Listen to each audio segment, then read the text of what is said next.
The M2 and the M1 North highways in Johannesburg have now been open to traffic. It comes after City of Johannesburg employees affiliated with SAMWU blocked off the M1 in both directions at the Smith Street in Braamfontein and in both directions on the M2 in Selby. It's understood that the thousands of members are aggrieved over wage disputes following an attempted engagement with the city's leadership today. Johannesburg Metro Police spokesperson Kolani Fihla says the protest action caused severe traffic disruptions in the area. Ishmael Mkhabela, who's the professional community organizer and chairperson of Johannesburg Inner City Partnership, has his thoughts about what he's called destructive and misdirected anger that's neither progressive or constructive. He joins us now to discuss that. A very good evening to you, Ntate Ishmael. Thank you for your time. What do you mean by destructive and misdirected anger that's neither progressive? Talk to us about your thoughts. My thoughts is that people have a right to protest, and that is a democratic right. It's enshrined in our constitution. I also believe that when people have issues to resolve, they exploit every avenue to resolve it before it goes to a place where it is out of control, and people who are not directly involved become the major victims. Now, it is my thinking that when trade unions go on strike or protest, they should have exhausted everything, but the fact that they will be doing their protest in the public space, which belong to all of us, taxpayers, ratepayers, citizens, residents, visitors, and all people who are involved in making city life work, they need to know. And if indeed there's a space where we could make democracy and dialogue work in our favor, we need to have that space. We like trade unions, we like South Africans, and there are genuine issues. We believe that those issues need not be a source of conflict or controversy, which is disruptive in many ways. If you'll allow me, yes. SAMWU said that they had engaged with SALGA and the South African Local Government Bargaining Council for at least a month before they took to the streets. What kind of approach do you think they should have taken? There are many approaches which they should have taken, Paul. The fact that you and I are still asking questions as to what are they protesting about, and the fact that will be affected.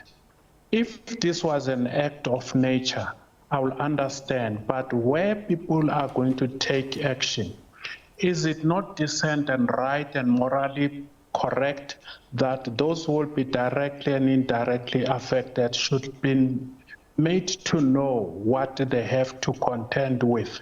And when you stop people on the highway where not long ago some of them were robbed and there was fire burning on some of those streets, this is traumatizing, this is alienating, it does not build support for trade unions. In fact, it may lead to reactionary, counterproductive actions against legitimate actions and structures of our society.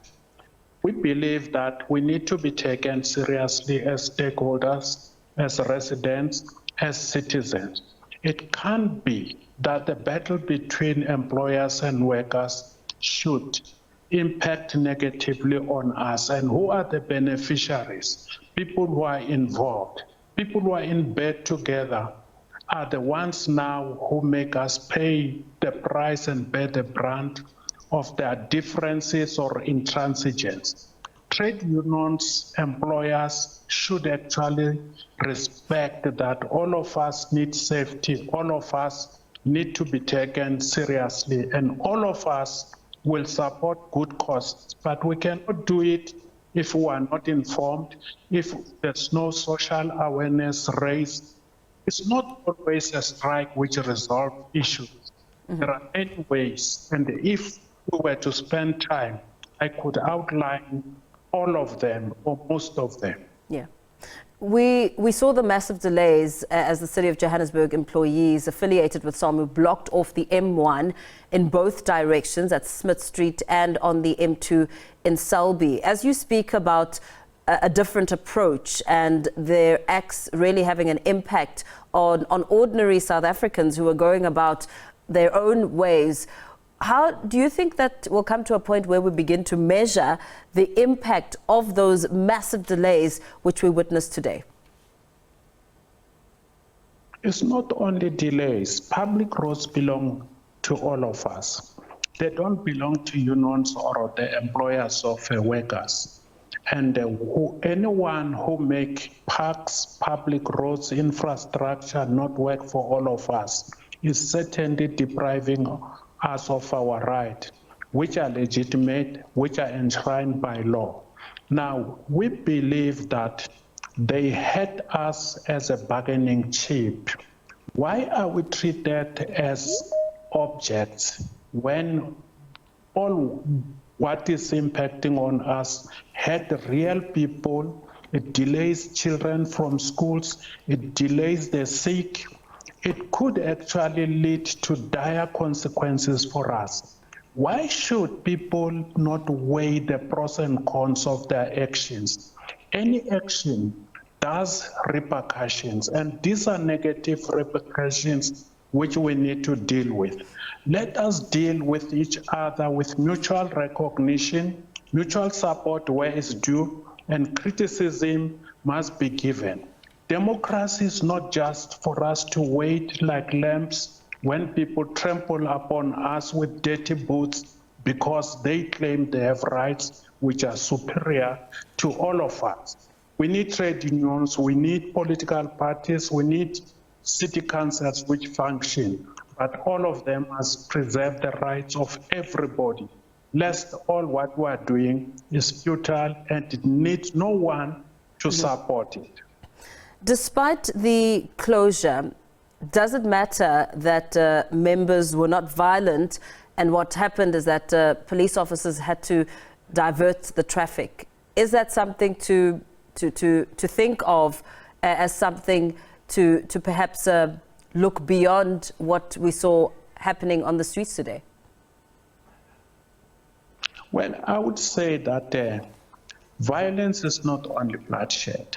It could be traumatic. Violence could also mean psychological impact on us. Violence can mean that someone will not get to work, someone may be fired because there was no notice that they will be doing that.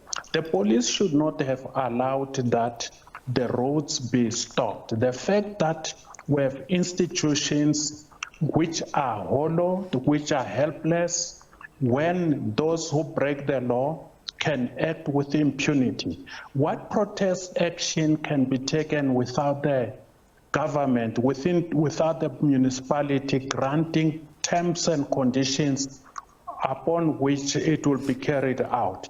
Do trade unions have a free right, a special dispensation that can affect all of us, and all of us must keep quiet?